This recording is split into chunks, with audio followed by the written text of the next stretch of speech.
ওমর রাদিয়াল্লাহু তাআলা অর্ধ জাহানের খলিফা, অর্ধ জাহান যিনি শাসন করে আঙ্গুলের ইশারায়, তিনি এই কথা বলে। আর আমাদের দেশের অর্ধ জাহান তো দূরের কথা, অর্ধ ওয়াট যে শাসন করে তার ক্ষমতা দেখে কেনা কথা বলা আপনারা করলেন। শেষ 5 বছরে 3 বছরে একবারে ফুলা কলা গাছ হয়ে যায় কতক্ষণ ঠিক না। আর অর্ধ জাহানের খলিফা তিনি বলতেছে ছেলেকে ঈদের দিন জামা দিবে, এই টাকা নাই। ওমর রাদিয়াল্লাহু তাআলা আনহু যখন বললেন যে আমার কাছে কোনো টাকা নাই, আমি সন্তানকে ঈদের জামা কিনে দেব, এরকম টাকা আমার কাছে নাই।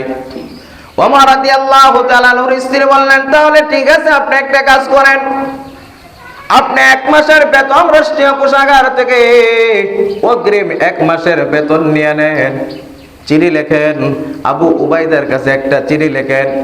যিনি গভর্নর ছিলেন, যিনি অর্থমন্ত্রী ছিলেন, তিনি ছিলেন আবু উবাইদা। আবু উবাইদার কাছে একটা চিঠি লেখেন, তার কাছ থেকে 1 মাসের অগ্রিম বেতন নিয়ে নেন, সেই বেতন দিয়া সন্তানের জন্য একটা নতুন জামা কিনে দেন। মার মন তো মানে না, সবাই নতুন জামা পরবে, বাবার হাত ধরে ঈদগাহে যাবে, কিন্তু আমার সন্তানের নতুন জামা নাই, এটা মা মেনে নিতে পারে না। এই জন্য বললেন, তার স্ত্রীর পরামর্শ অনুযায়ী ওমর রাদিয়াল্লাহু তাআলা আনহু কি করলেন, একটা চিঠি লিখলেন আবু উবাইদার নামে। চিঠি লিখে আবু উবাইদার কাছে পাঠিয়ে দিলেন। আবু উবাইদা রাদিয়াল্লাহু তাআলা আনহু যখন চিঠিটা দেখলেন, চিঠিটা দেখার পরে যে 1 মাসের অগ্রিম বেতন চায় কেডা, ওমর রাদিয়াল্লাহু তাআলা আনহু 1 মাসের অগ্রিম টাকা চায়। তিনি চিঠির অপর পিঠে লিখে দিলেন, আমি অগ্রিম টাকা দিতে পারবো 2 শর্তে। কয় শর্তে? আমি অগ্রিম 1 মাসের বেতন দিতে পারবো, কিন্তু আমাকে 2টা কথার শর্ত দিতে হবে, 2টা কথার গ্যারান্টি আমাকে দিতে হবে।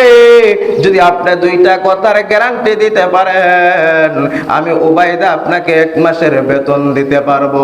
1 নম্বরের গ্যারান্টি হলো 1 মাস আপনি বেঁচে থাকবেন কিনা, এই গ্যারান্টি আমাকে দিতে হবে।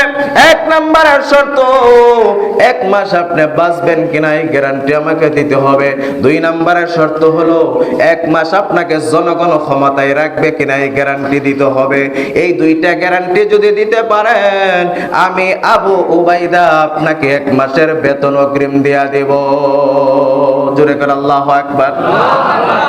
চিঠিটা যখন রিটার্ন আসছে, ওমর রাদিয়াল্লাহু তাআলা আনহু চিঠিটা পড়ে চোখের পানি ছেড়ে দিয়া কাঁদতেছে আর বলতেছে, উবাইদা, তোমার মতন যদি অর্থমন্ত্রী পৃথিবীর মধ্যে থাকে, তাহলে কোনো প্রধানমন্ত্রী কোনোদিন চুরি করার সাহস পাবে না। কথা বলতে কিনা? কোনোদিন দুর্নীতি হবে না, কোনোদিন অবৈধভাবে 1টি টাকাও নষ্ট হবে না, কোনোদিন রাষ্ট্রীয় কোষাগার থেকে 1টি টাকাও কোনোদিন কম অপচয় হবে না, রাষ্ট্রীয় সম্পদ কোনোদিন ধ্বংস হবে না, নষ্ট হবে না। ওই দেশের প্রধানমন্ত্রীটা আল্লাহর ওলি হয়ে যাবে। জোরে গান সুবহানাল্লাহ। তোমার মতো অর্থমন্ত্রী যদি থাকে, তাহলে ওই দেশের প্রধানমন্ত্রী আল্লাহর ওলি হয়ে যাবে। জোরে গান সুবহানাল্লাহ।